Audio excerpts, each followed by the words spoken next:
Enoshub, Amgigapsu, Karshakda, Sissier, Amarada, Ya! C'est quoi ça? Déflagration mentale. Et ça fait quoi ce truc? Alors, déflagration mentale. La cible recule de 5 pas dans la direction opposée au lanceur de sort et tombe. La cible lâche ce qu'elle tenait en main. Ah non, je suis immunisé à ça. Ok. La cible subit des points de dommages égaux à 3 fois la moitié de sa sensibilité mentale. Non.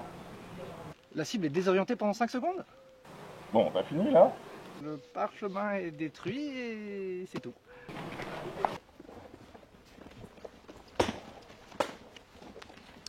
Bon, c'est sympa les sorts, les capacités spéciales, les effets de jeu. Mais là, vous avouerez que point de vue intensité dramatique, ça la fout mal. Si on doit chaque fois arrêter la scène pour expliquer en détail ce qui doit se passer, c'est quand même pas génial. Du coup, le jeu de grandeur nature dispose d'un système tout simple pour dynamiser l'action, les annonces.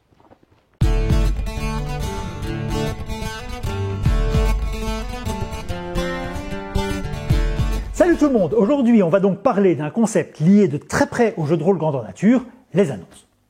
Une annonce, c'est tout simplement un truc, en général un mot-clé ou des chiffres, qu'un participant va prononcer à haute et intelligible voix, il va beugler quoi, pour faire comprendre à un autre participant qu'il lui inflige un effet de jeu.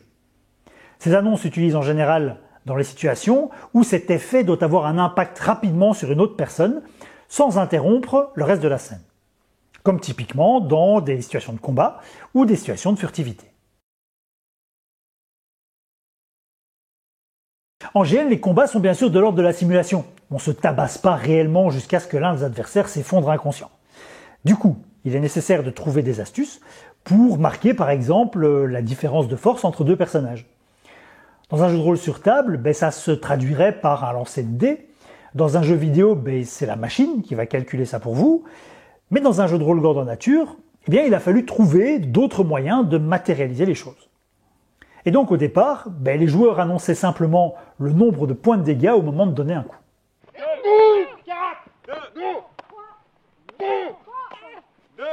Alors bon, cette pratique-là tombe un petit peu en désuétude aujourd'hui, parce qu'elle a quand même tendance à nuire fortement à l'intensité dramatique d'un combat.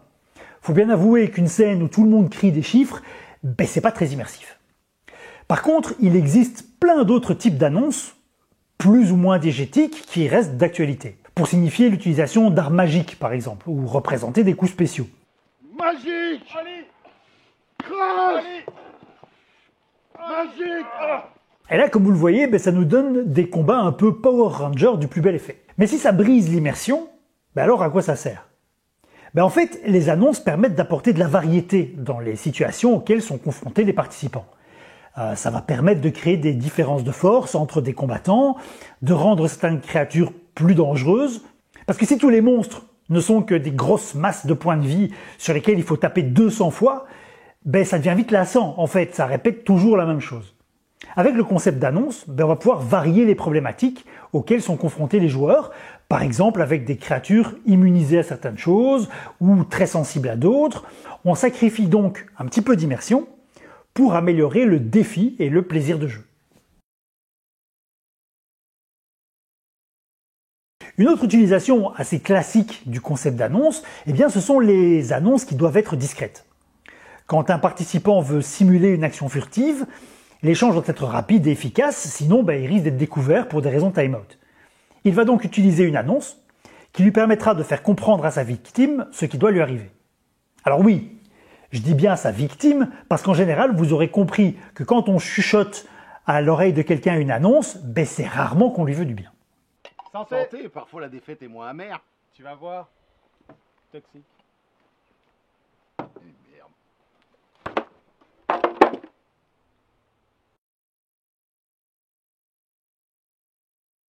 Et enfin, l'utilisation, sans doute la plus classique, permet de jouer les effets de la magie.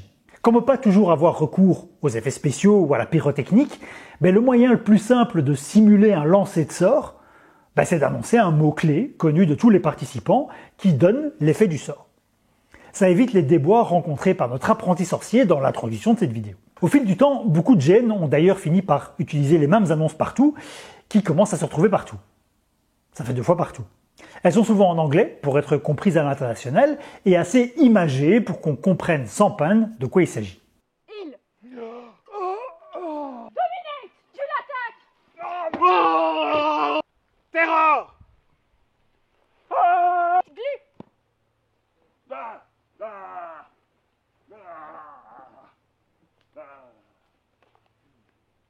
L'utilisation d'annonces dans un GN demande de sacrifier un peu d'immersion, en échange de variétés de jeux offertes aux participants. Elles permettent d'ouvrir le panel des possibilités de simulation du fantastique, mais doivent être utilisées intelligemment pour ne pas nuire à l'expérience globale. Alors comme d'habitude, je vais vous laisser avec 3 petits conseils pour bien gérer les annonces quand vous créez un jeu. Tout d'abord, il faut bien réfléchir à l'équilibre entre la variété et l'immersion. Il ne faut pas surcharger le jeu de plein d'annonces à tout bout de champ et les utiliser uniquement quand elles sont réellement nécessaires à la simulation. Mais il ne faut pas non plus essayer de s'en priver totalement, parce qu'on risque en fait de rendre l'expérience monotone et dépourvue de fantastique. Enfin, sauf si vous organisez un jeu réaliste contemporain, bien entendu. Ensuite, n'hésitez pas à utiliser des annonces déjà répandues dans le milieu. Au plus elles sont connues de votre public, et au plus le jeu sera fluide. Il vaut mieux une annonce, pas forcément immersive, mais que tout le monde comprend instantanément, plutôt qu'un truc hyper diégétique de votre cru, mais qui crée de la confusion chez vos participants. Parce que là, l'effet sur le plaisir de jeu va être désastreux. Et enfin, ma règle d'or personnelle pour tout GN qui utilise des annonces, une seule annonce pour un même effet. Il faut toujours que les cibles comprennent l'effet sans le moindre doute possible. Sinon...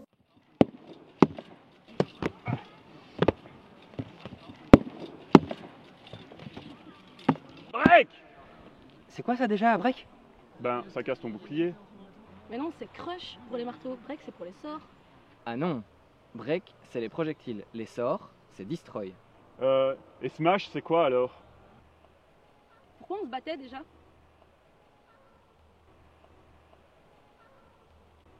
Allez, moi je vous laisse avec ça pour l'instant, mais on reparlera très bientôt dans une prochaine vidéo de ce sujet qui va faire rêver tout le monde, la magie. Et d'ici là, à plus! Bon alors, ça vous a plu? Elle était bien la vidéo?